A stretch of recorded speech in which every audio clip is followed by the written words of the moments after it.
On a Thursday night in July, 378 days into my latest bout of sobriety, my father called to tell me that my twin sister had gone AWOL. My sister and I hadn't spoken in 379 days, so this came as news to me.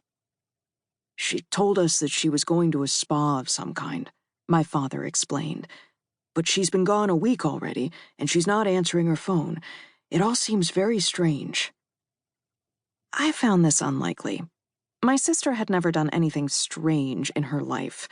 Elli, married to a real estate lawyer, owner of a 2-story Spanish revival just blocks away from the Santa Barbara beach where we played as children, a woman who coordinated her purse with her heels, was the very definition of conventionality.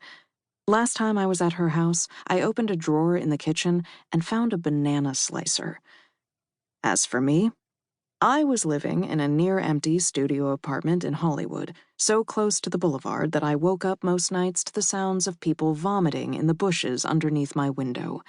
I was 32 years old and slept on a futon, still crawling my way back from losing most everything I owned or loved in the years before. Fortunately, I still had my looks, some interesting tattoos, and a generous AA sponsor. And with these, I'd found employment at a trendy cafe popular on social media for its latte art.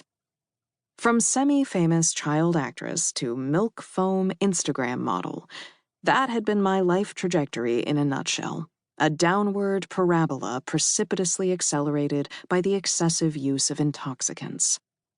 When my father called, I was watching cooking show reruns and eating day-old green curry straight out of the takeout container.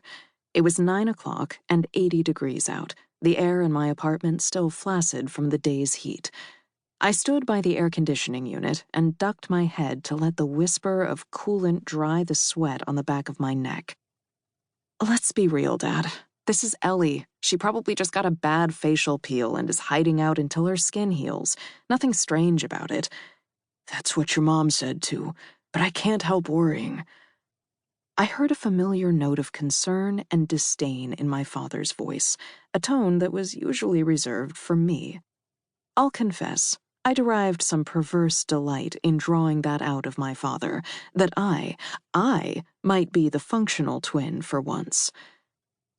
"What about Chuck? What does he think about all this?" Well, he moved out a while back. They're getting divorced." "Divorced?" I stood up abruptly, slamming my head against the edge of the air conditioner.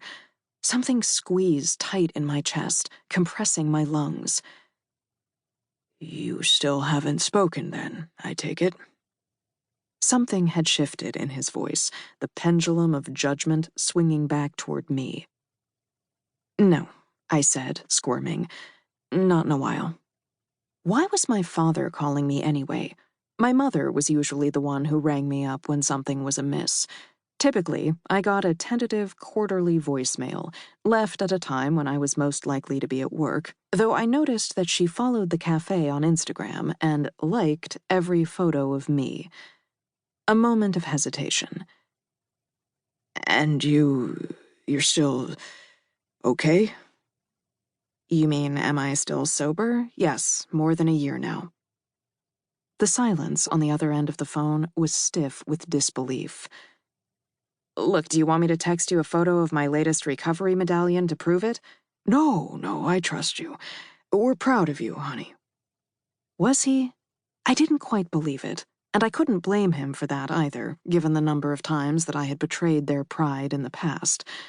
We lapsed into silence, the bitter failures of the last 2 decades, parenting and childing alike, leaking into the crack in our conversation. It dawned on me then that there was a reason for my father's phone call.